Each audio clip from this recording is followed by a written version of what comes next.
Oke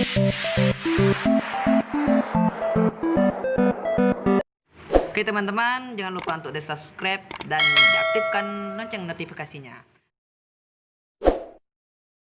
Assalamualaikum warahmatullahi wabarakatuh. Oke teman-teman, saya Wahyu Pratama dari kelas 11 BK.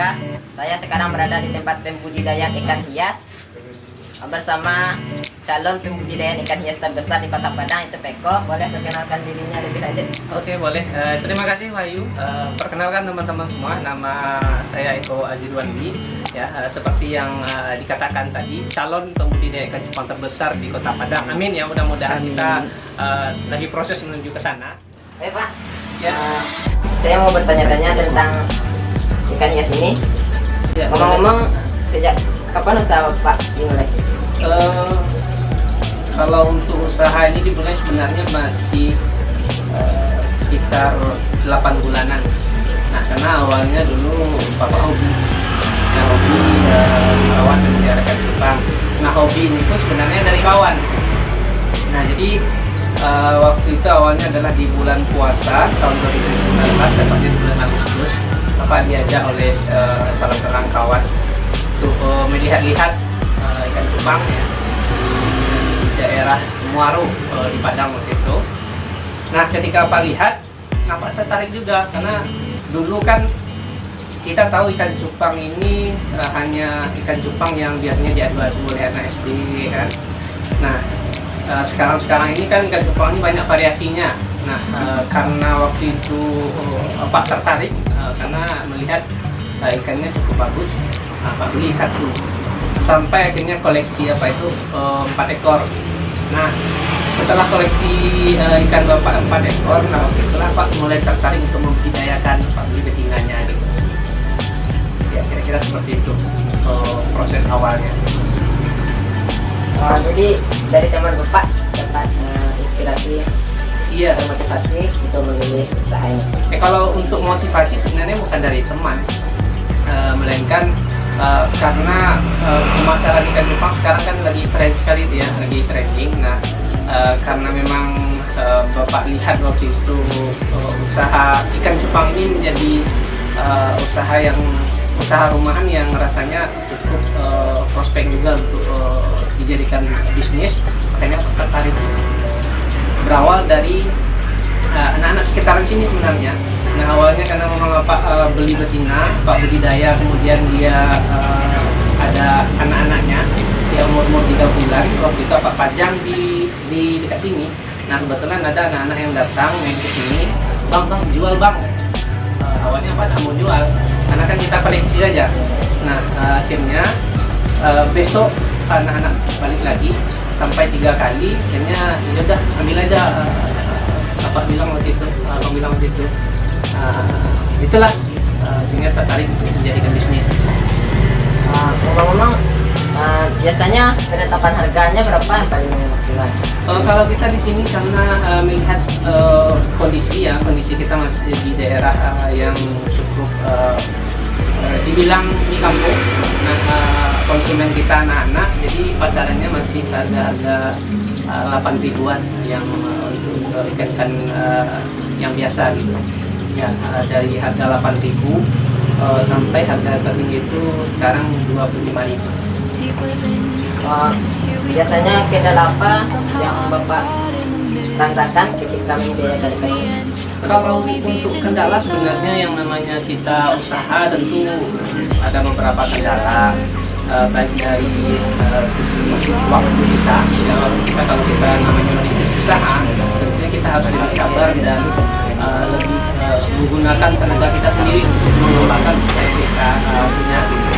Nah, kendalanya adalah kalau kita pakan ya, karena ikan cupang yang baru menetas itu biasanya kan namanya dinamakan buraya tuh. Nah, proses perawatan buraya itu mulai dari umur 1 hari setelah dia menetas dari telur sampai umur 12 hari itu cukup susah ya kalau bagi kita yang pemula. Nah, susahnya di mana? Karena mendapatkan pakan yang cocok untuk buraya itu yang agak susah mencarinya sekarang, apalagi di musim-musim hujan seperti ini. Biasanya ikan belakangan ini waktu masih kecil atau belum dekat apa makannya? Kalau untuk makanan sebenarnya banyak yang bisa kita gunakan, cuman ada kelebihan dan kekurangannya masing-masing. Nah, yang pertama, yang pakan bagus itu makanan hidup. Nah, biasanya digunakan untuk beraya itu adalah butuh air. Ya. Butir biasanya orang yang suka menjadikan cupang menyebutnya butir. Nah, butir itu adalah pakan yang bagus untuk ikan cupang. Bisa dikatakan 90% beraya bisa hidup. Nah, kemudian bisa juga menggunakan kuning telur. Tapi kuning telur ini resikonya cukup besar karena ya, kuning telur kalau kita memberinya terlalu banyak bisa menyebabkan air menjadi kotor sehingga pH-nya terganggu dan kualitas air tidak bagus sehingga beraya-beraya yang tadi dalam keadaan sehat seperti mati. Nah, ada lagi namanya infusoria, tapi itu cukup susah kalau dicari di Padang. Nah, kemudian ada juga menggunakan artemia. Ya, artemia biasanya telur-telur udang laut yang sudah dikemas.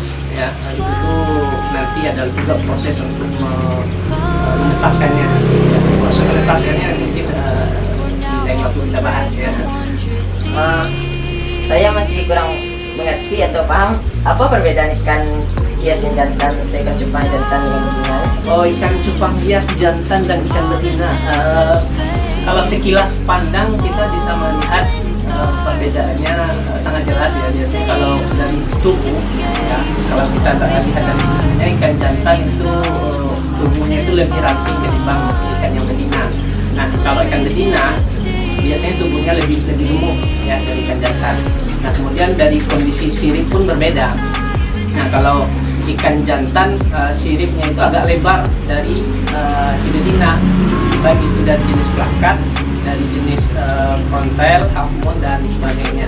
Nah, itu perbedaan. Nah, kemudian yang betina biasanya di bagian anusnya, ya, tempat pembuangan kotorannya ada warna putih sedikit yang keluar. Ngomong-ngomong, pernah atau berapa kerugian yang Bapak alami selama membudidayakan ikan ini? Kalau berbicara kerugian, karena kita sebenarnya juga merupakan hobi, kalau rugi rasanya kalau usaha kita tergolong hobi masih belum ada ya, karena memang modal awal sebenarnya untuk usaha ini tadi kan sudah dikatakan bahwasanya di awal punya 4 ekor jantan, akhirnya bisa ke betina. Nah, itulah yang dikembangkan sampai sekarang. Nah, jadi karena dia sudah banyak berkembang ya, maka dari itu barulah dicari beberapa indukan lagi dengan jenis yang berbeda. Jadi awalnya memang 4 jantan 1 betina, itu yang dibudidayakan dan akhirnya berkembang. Ini masih dalam proses lah.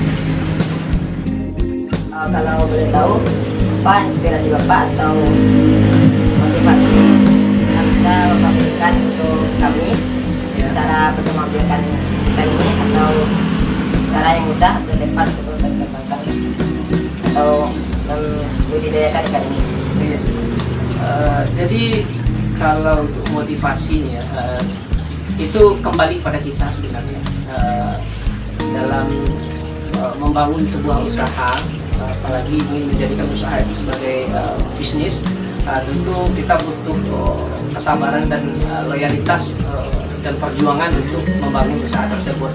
Nah, intinya tergantung pada diri kita, apakah kita mau mengembangkannya dengan bagus atau kita hanya top sebagai hobi saja. Dia berbeda. Kalau kita ingin mengembangkannya menjadi usaha, tentunya kita butuh tenaga kita, baik itu fisik, ya, fisik kita butuh, belum lagi untuk merawatnya setiap hari, ya, untuk mencari makannya dan lain sebagainya. Itu meluangkan waktu.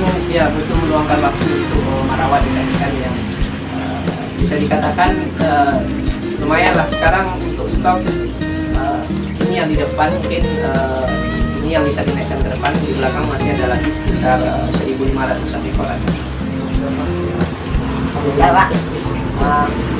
Itulah teman-teman sedikit ilmu yang saya dapat atau saya bagikan dari Pak Eko. Semoga usaha Bapak lancar dan Amin. berkembang dengan seiringnya. Itu, terima kasih banyak Pak Ya. karena telah membagi cara penanaman di ikan hias. Baiklah, mungkin itu saja yang bisa saya sampaikan. Saya bawakan. Assalamualaikum warahmatullahi wabarakatuh. Nah, bagi teman-teman yang ingin belajar lebih lanjut tentang bagaimana proses membudidayakan ikan cupang, silahkan nanti kunjungi YouTube kami di Keong Cupang. Atau bagi teman-teman yang berada di daerah Padang, silahkan mampir ke farm kecil kami, ya, farm sederhana di Jalan Bandar Lurus RT 02 RW 06 Kelurahan Sungai Sakti, Kecamatan Peranci, Kota Padang. Oke, terima kasih.